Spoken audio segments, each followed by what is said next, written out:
Welcome back students to Shankar's Physics Tutorials. இன்னைக்கு நம்ம பார்க்க போகிறது Class 11 Physics Unit 2 Kinematics லெசன்லேருந்து Average Velocity and Average Speed இதை base பண்ண எக்ஸாம்பிள் ப்ராப்ளம் தான் பார்க்க போகிறோம். இப்போ ஃபஸ்ட்டு ஒரு ஆப்ஜெக்ட் மோஷனில் இருக்கா இல்லையா அப்படிங்கிறத ஃபஸ்ட்டு தெரிஞ்சுக்கிட்டு and then average velocity and average speed இதுக்கான டிஃபரன்சஸ் அண்ட் ரிலேஷன்ஷிப்ஸ் என்ன அப்படிங்கிறத பார்க்கலாம். ஸோ மோஷன் சொல்லும்பொழுது ஒரு ஆப்ஜெக்டோட position with respect to time change ஆகிட்டே இருந்ததுன்னா then we say the object in motion. So change in position of the object with respect to time தான் மோஷன். சரி, ஒரு ஆப்ஜெக்ட் மோஷனில் இருக்கா அப்படி இல்லையா அப்படிங்கிறத தெரிஞ்சுட்டோம். இப்போ ஒரு ஆப்ஜெக்ட் எவ்வளோ ஃபாஸ்ட்டாக மூவ் ஆகுது, எந்த டைரெக்ஷனில் மூவ் ஆகுது, ஸோ இந்த பர்டிகுலர் டைம் இன்டர்வலில் எவ்வளோ ஃபாஸ்ட்டாக மூவ் ஆகுது, இதுக்கான கொஸ்டினுக்கு ஆன்சர்ஸ் வேணும் அப்படின்னா இதை டிஸ்கிரைப் பண்ணுறதுக்கான ஒரு ஃபிசிக்கல் குவான்டிட்டி தான் உங்களுக்கு average velocity. So this defines எவ்வளோ ஃபாஸ்ட்டாக ஒரு object with respect to time அதோட பொசிஷனை சேஞ்ச் பண்ணுது அண்ட் தென் எந்த டைரெக்ஷனில் போகுது, இதுக்கான ஆன்சராக கண்டுபிடிக்க முடியும். இப்போது ஃபார் எக்ஸாம்பிள் ஆவரேஜ் ஸ்பீட் என்ன அண்ட் ஆவரேஜ் வெலாசிட்டினா என்ன, அதுக்கான டிஃப்ரென்சஸ் பார்க்கலாம். பட் அதுக்கு முன்னாடி ரஃப்லி we will consider you are moving from ஒரு பிளேஸ் டு another பிளேஸ் நீங்கள் ஜஸ்ட் மூவ் பண்ணுறீங்க. போகும்போது உங்கள் ஸ்பீட் கான்ஸ்டண்ட்டாக இருக்கிறது கிடையாது. Based on the road condition நீங்கள் if you are moving by car ஒரு டிராஃபிக் ஜாம் இருக்கலாம், ரோடோட கண்டிஷன் வெரி பேடாக இருக்கலாம். ஸோ ஒரு இடத்துல நீங்கள் ஹால் பண்ணலாம். இந்த மாதிரி ஸோ வேரியஸ் கண்டிஷன்ஸில் நீங்கள் உங்கள் காரோட speed it is going to change. Okay, ஆனால் ரஃப்லி 6 hours எடுத்துக்கிறீங்க for reaching the point B from A. Okay, அப்போ இதோட டிஸ்டன்ஸ் எவ்வளோ ட்ராவல் பண்ணியிருக்கீங்கன்னு பார்த்தீங்கன்னா ரஃப்லி 400 kilometers. அப்போது you are starting from A and you are going to point B. 6 hours time எடுத்திருக்கீங்க, 400 kilometer ட்ராவல் பண்ணியிருக்கீங்க. அப்போ ஆவரேஜாக what is the speed or வெலாசிட்டின்னு கேட்கும் பொழுது உங்களுக்கு இந்த சேஞ்ச் இந்த position divided by the time interval கிடைக்கும் பொழுது யூ வில் கெட் ஒரு எக்ஸ் அப்படிங்கிற ஒரு மெக்னிடியூடோட நீங்கள் ஸ்பீட் ஆர் வெலாசிட்டியை ரெப்ரசன்ட் பண்ணலாம். ஃபஸ்ட்டு ஆவரேஜ் வெலாசிட்டி அப்படிங்கிறது in terms of displacement vector எப்படி டிஃபைன் பண்ணியிருக்காங்கன்னு பார்க்கலாம். It is nothing but the ratio of displacement vector to the corresponding time interval. For example ஒரு XY கார்ட்டீசியன் கோஆர்டினேட் சிஸ்டமில் ஒரு பார்ட்டிகுலரோட position இனிஷியலாக Pங்கிற பொசிஷனில் இருக்குது. அப்போ இதோட பொசிஷன் வெக்டார் R1 வெக்டராக இருக்குது. Pங்கிற பாயிண்ட்லேருந்து Qங்கிற பாயிண்ட்டுக்கு இட் இஸ் மூவிங்.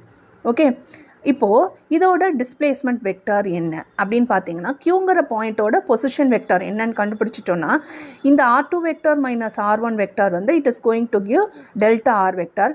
இந்த டெல்டா ஆர் வெக்டாருங்கிறது தான் உங்களுக்கு டிஸ்பிளேஸ்மெண்ட் வெக்டார் அப்படிங்கிறாங்க. ஸோ ஆவரேஜ் வெலாசிட்டி அப்படின்னு சொல்லும்போது ratio of this displacement vector to the time interval அப்படிங்கிறாங்க. அண்ட் தென் வி ஆவரேஜ் மேலே ஒரு வீக்கு மேலே ஒரு பார் கொடுத்துருக்காங்க இல்லையா, எதுக்காகனா ஆவரேஜை டினோட் பண்ணுறதுக்கான ஒரு பார் தான் இந்த பர்டிகுலர் குவான்டிட்டி. ஓகே, இப்போது வி ஆவரேஜ் அப்படின்னு சொல்லும்போது ஆவரேஜ் வெலாசிட்டிங்கிறது it is a vector quantity. Vector குவான்டிட்டினா என்ன இருக்கும், இட் ஹாஸ் போத் மெக்னிடியூட் இருக்கும் அஸ் வெல் அஸ் டைரக்ஷன் இருக்குது. மெக்னிடியூடை இன் டேர்ம்ஸ் ஆஃப் ஒரு நம்பர்ஸ் நியூமரிக்கல்ஸில் நம்ம ரெப்ரசன்ட் பண்ணுவோம். இந்த இடத்துல டைரக்ஷன் நம்ம எப்படி ஸ்பெசிஃபை பண்ண போகிறோன்னா பை யூஸிங் த சிம்பிள்ஸ், ஏன்னா plus or minus symbol use பண்ணி தான் அதோட டைரெக்ஷனை தட் இஸ் இண்டிகேட் பண்ண போகிறோம். தட் இஸ் ஒரு ஸ்ட்ரைட் லைன் மோஷனில் ஒரு ஆப்ஜெக்ட் இப்படி மூவ் ஆகிட்டே இருக்குது வித்தவுட் சேஞ்சிங் டைரெக்ஷன் அப்படின்னா டைரெக்ஷன் சேஞ்ச் கிடையாது. அப்போ வெலாசிட்டி பாசிட்டிவாகவும் நீங்கள் இனிஷியலாக இப்படி ட்ராவல் பண்ணிவிட்டு again you are returning back அப்படிங்கும்போது டைரெக்ஷன் சேஞ்ச் இன்வால்வ் ஆகும்போது நெகட்டிவ் சிம்பிள் நம்ம யூஸ் பண்ண போகிறோம். ஓகே, இந்த இடத்துல தோ இந்த வி ஆவரேஜுங்கிறது நம்ம வெலாசிட்டி வெக்டாராக இருந்தாலுமே நம்ம பை யூஸிங் சிம்பிள்ஸ் நம்ம ரெப்ரசன்ட் பண்ணும் பொழுது that is plus and minus symbols use பண்ணும் பொழுது டைரெக்ஷன் சேஞ்சை நம்ம இண்டிகேட் பண்ண போகிறோம். இந்த இடத்துல வெக்டார் குவான்டிட்டிக்கு நம்ம பெருசாக நம்ம ஒரு ஃபங்க்ஷனிங் பார்க்க போகிறதில்ல. Simply plus and minus indicates the change in the direction. ஓகேவா, இப்போது அடுத்தது ஃபார் அ பர்டிகுலர் கர்வ், அதாவது இந்த பர்டிகுலர் ஃபங்க்ஷன் நம்ம ஆல்ரெடி பார்த்துருக்கோம். y is equal to X square இந்த ஃபார்மேட், அதாவது ஒரு பேரபாலிக் கர்வாக உங்களுக்கு ஒரு பொசிஷன் of the object வந்து it is going to change with the time. இப்போது இந்த particular time interval let us take from t1 to t2 வந்து இந்த ஆப்ஜெக்ட் மூவ் ஆகிட்டு இருக்கும்போது இதோடைய டைம் இன்டர்வலில் என்ன பொசிஷன் சேஞ்ச் இருக்குது அப்படின்னு நம்ம கண்டுபிடிக்கணும். ஸோ ஃபஸ்ட்டு வந்து t1ஓட பொசிஷன் வந்து x1ல் இருக்குது, t2ங்கிற டைம் இன்டர்வலில் அதோட பொசிஷன் வந்து x2ல் இருக்குது. So at time t1 x1 is the position, at time t2 x2 is the position. So change in the position for the particular time interval, this is also going to give the average velocity. So this average velocity is equal to change in the position divided by time interval. Okay, சரி. அப்போது இப்போ இந்த consider this point, இது வந்து Pன்னு name பண்ணிக்கலாம், இந்த Qன்னு name பண்ணிக்கலாம். அப்போது இந்த பாயிண்ட் P அண்ட் Qவை வந்து by means of this line, ஒரு பிளாக் லைன் வரைஞ்சிருக்கேன் இல்லையா, இது வந்து சீக்கண்ட் லைன் சொல்லுவோம். இந்த சீக்கண்ட் லைனை இந்த ரெண்டு பாயிண்ட்டையும் கனெக்ட் பண்ண மாதிரி வரையும் பொழுது we will get the slope of this particular curve for the particular time interval. அப்போ இந்த ஸ்லோப் என்ன கொடுக்கும்? What is generally slope? y ஆக்சிஸில் உள்ள change in the position divided by x ஆக்சிஸில் உள்ள சேஞ்ச் இன் த பொசிஷன். அப்போ இந்த இடத்துல என்ன வரும்னு பார்த்தீங்கன்னா, here the slope of this curve is slope is equal to x2 minus x1 divided by t2 minus t1, which is simply del x by del t. இங்கே mark பண்ணியிருக்கோம் இல்லையா? So what is del x? இந்த difference, and then del tங்கிறது இதோடைய difference. this slope is going to give the average velocity. This is going to give average velocity அப்படிங்கிறாங்க. So ஒரு particular கர்வில் வந்து for a particular time interval average velocity என்னன்னு கண்டுபிடிக்கணும்னா we can find the slope between any two points. கண்டுபிடிக்கும் போது we will get average velocity. இப்போ இந்த ஏற்கனவே பார்த்த மாதிரி இந்த average velocity it can be positive, negative or it can be zero. அது வந்து எப்படி கிராஃபிக்கலாக ரெப்ரசன்ட் பண்ணோம்னா, let us consider ஒரு நான் யூனிஃபார்ம் மோஷனில் ஒரு ஆப்ஜெக்டோட கர்வ் வந்து வரைஞ்சிருக்கோம். along x axis வந்து டைம், along y axis வந்து நம்ம டிஸ்பிளேஸ்மெண்ட் எடுத்துக்கிறோம். இப்போது இந்த பர்டிகுலர் ஆப்ஜெக்டோட மூமெண்ட் எப்படி இருக்குன்னு பார்த்தீங்கன்னா, ஃப்ரம் O to A வந்து அதோட வெலாசிட்டி வந்து பாசிட்டிவ்ல இருக்குது, ஃப்ரம் A to B வந்து ஸ்லைட்லி இந்த டைம் இன்டர்வலில் it remains constant, X displacement வந்து மாறவே இல்லை. அப்போ இந்த இடத்துல வெலாசிட்டி என்னவாக இருக்கும்னா ஜீரோவாக இருக்கும். ஃப்ரம் B to C இந்த பாயிண்ட்லேருந்து டவுன் இந்த இது பார்க்கும்போது உங்களுக்கு டிஸ்பிளேஸ்மெண்ட் குறைஞ்சிட்டே வருது, even though time interval increase ஆகும் பொழுது. அப்போ இந்த இடத்துல டைரக்ஷன் சேஞ்ச் இன்வால்வ் ஆகிருக்குன்னு அர்த்தம். அப்போ இந்த இடத்துல வெலாசிட்டி என்னவாக இருக்கும்? It is going to be negative. நான் வரைஞ்சிருக்கக்கூடிய ப்ளூ லைன் வந்து எனி டூ பாயிண்ட்ஸ்க்கு வந்து நம்ம சீக்கண்ட் லைன் வரைஞ்சி அதோட ஸ்லோப் கண்டுபிடிக்கும் போது it is going to give the average velocity. So from O to A வந்து V average வந்து positive, இந்த from A to B வந்து V வந்து 0 and from B to C வந்து V average வந்து நெகட்டிவாக இருக்குது. ஓகே, ஸோ இது எப்படி கண்டுபிடிப்போம் அப்படின்னு பார்த்தீங்கன்னா, ஜென்ரலாக இப்போது let us consider இப்படி ஒரு கர்வ் இருக்குது.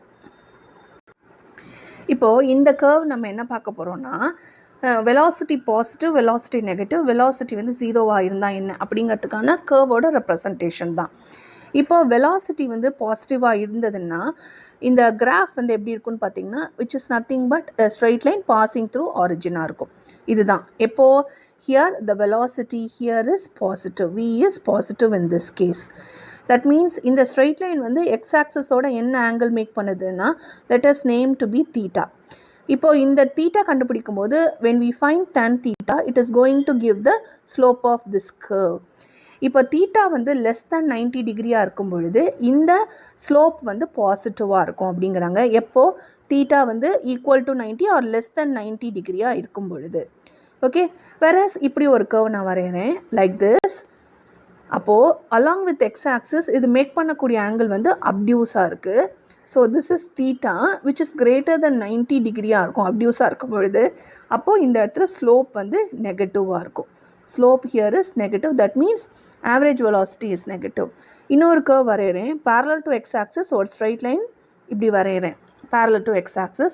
அப்போ இந்த இடத்துல ஸ்லோப் என்ன வரும்? It is going to 0. So இந்த இடத்துல உங்களுக்கு velocity is 0. So the average velocity in this case V bar is equal to 0. So எப்படி வந்து average velocity positive negative and ஜீரோவாக இருக்குது அப்படிங்கிறதுக்கான டிஃப்ரெண்ட் கேசஸ் பார்த்தோம். இப்போ சோஃபார் நம்ம வந்து டிஸ்பிளேஸ்மெண்ட் வர்சஸ் டைம் கிராஃப் தான் பார்த்தோம். ஓகே, எக்ஸுங்கிறது here this is displacement time graph. இப்போ இது நமக்கு டோட்டல் பாத் லென்த்தோட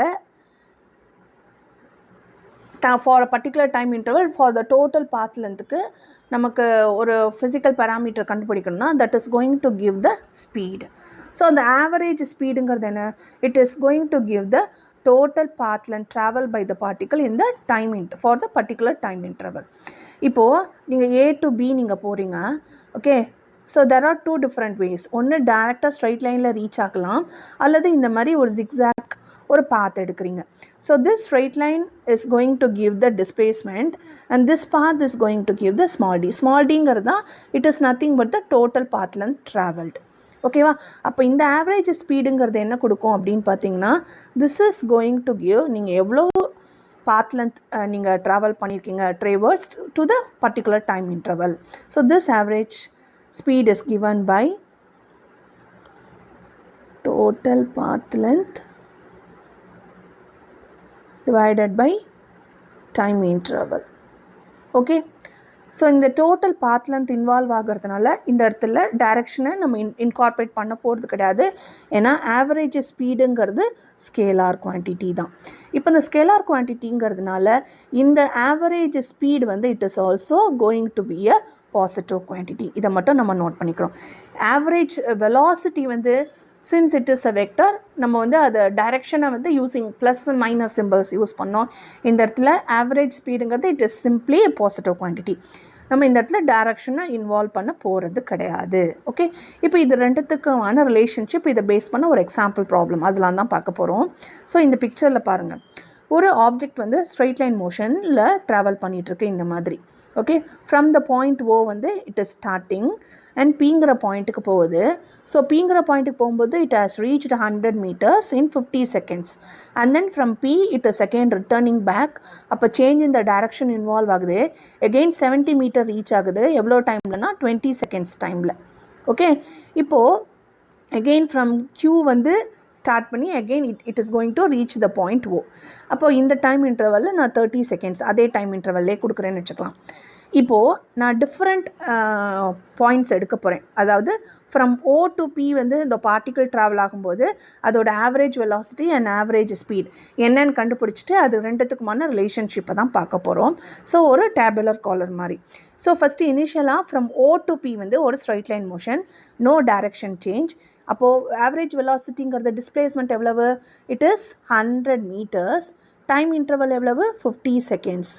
அப்போ என்ன வரும்? 2 meter by second is the average velocity. அப்போ ஆவரேஜ் ஸ்பீட் என்ன? Again it is going to be the same. அப்போது சின்ஸ் இந்த டிஸ்டன்ஸ் ட்ராவல்டும் டிஸ்பிளேஸ்மெண்ட்டும் ஒன்றா இருக்கும்போது ஃபார் ஸ்ட்ரைட் லைன் மோஷன் அப்படிங்கிறதுனால ஹியர் ஆவரேஜ் வெலாசிட்டியும் ஆவரேஜ் ஸ்பீடும் same. This is one condition. அடுத்தது ஃப்ரம் P to Q பாருங்கள், டைரக்ஷன் சேஞ்ச் ஆகுது.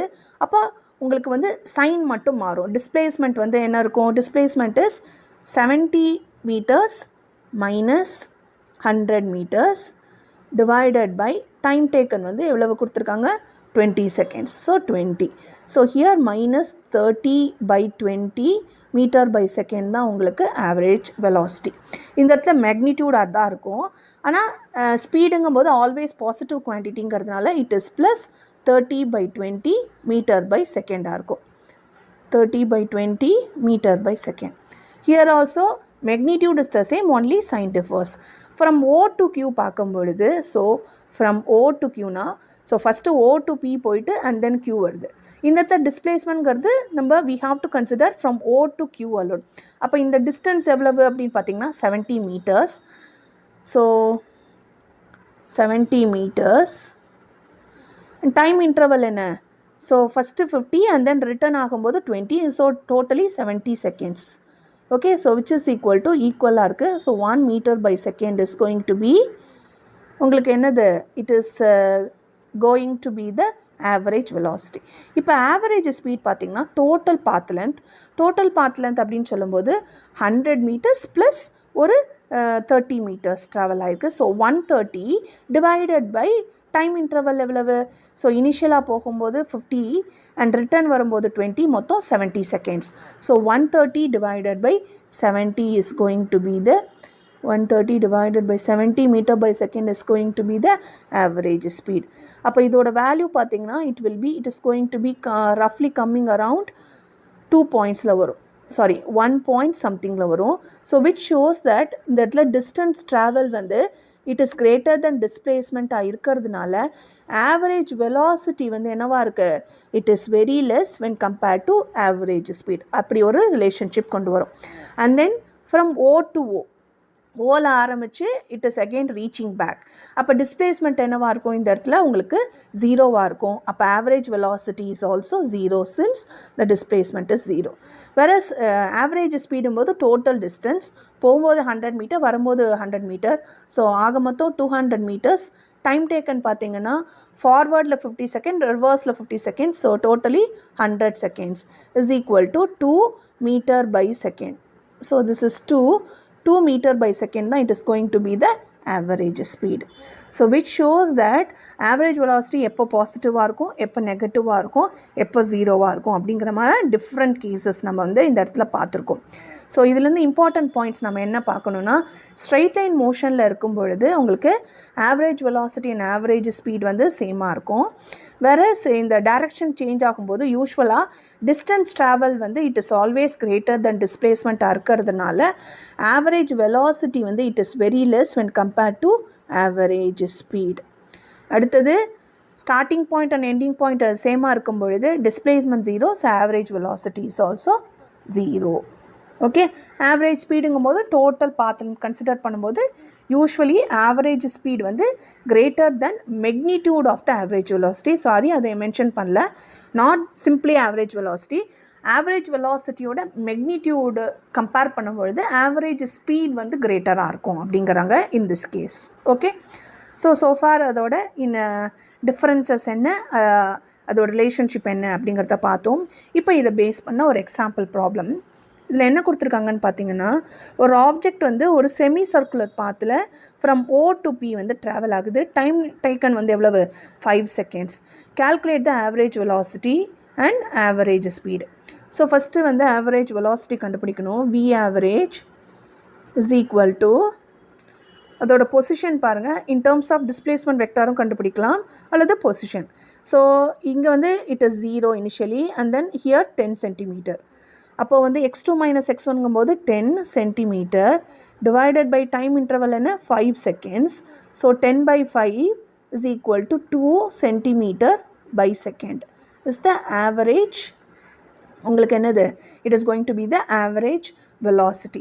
ஆவரேஜ் ஸ்பீட் கண்டுபிடிக்கணும் அப்படிங்கும்பொழுது சின்ஸ் என்ன பாத் ட்ராவல் பண்ணியிருக்கு அப்படின்னு பார்த்தீங்கன்னா ஒரு செமி சர்க்குலர் பாத். ஸோ இப்போ நார்மலாக ஒரு சர்க்கிள் இருக்குது, அந்த சர்க்கிளுக்கான பெரிமீட்டர் என்ன? 2πr. வேறஸ் இங்கே செமி சர்க்கிள் அப்படிங்கும்போது πr தான் இட் இஸ் த டிஸ்டன்ஸ் ட்ராவல்டாக இருக்கும். அப்போது இந்த இடத்துல ஆவரேஜ் ஸ்பீட் எப்படி இருக்கும்? Average speed is equal to total path length என்ன? It is πr divided by okay what is the time interval? அதே 5 செகண்ட்ஸ் தான். ஓகே, இப்போ ஆறுங்கிறது எவ்வளோ? அப்போ அந்த ஆவரேஜ் ஸ்பீட் என்ன வரும்? π இன்ட்டு ஆறுங்கிறது என்னது? It is diameter by 2 divided by time interval எவ்வளவு? It is nothing but 5 seconds. So what is the diameter? 10 கொடுத்துருக்காங்க. So π into 10 by 2 is 5 divided by 5 is equal to pi, which is 3.14. Okay, the value of pi is equal to 3.14. உங்களுக்கு centimetre by second is going to be the value. Okay, so இப்போ நீங்கள் வந்து average velocity பார்த்தீங்கன்னா 2 centimetre by second வருது. whereas நீங்கள் average speed which is greater. So this shows that magnitude of average velocity is less when compared to the average speed. Hope இந்த video உங்களுக்கு ஹெல்ப்ஃபுல்லாக இருக்கும்னு நினைக்கிறேன். Thank you for watching this video. Keep supporting Shankar's Physics Tutorials.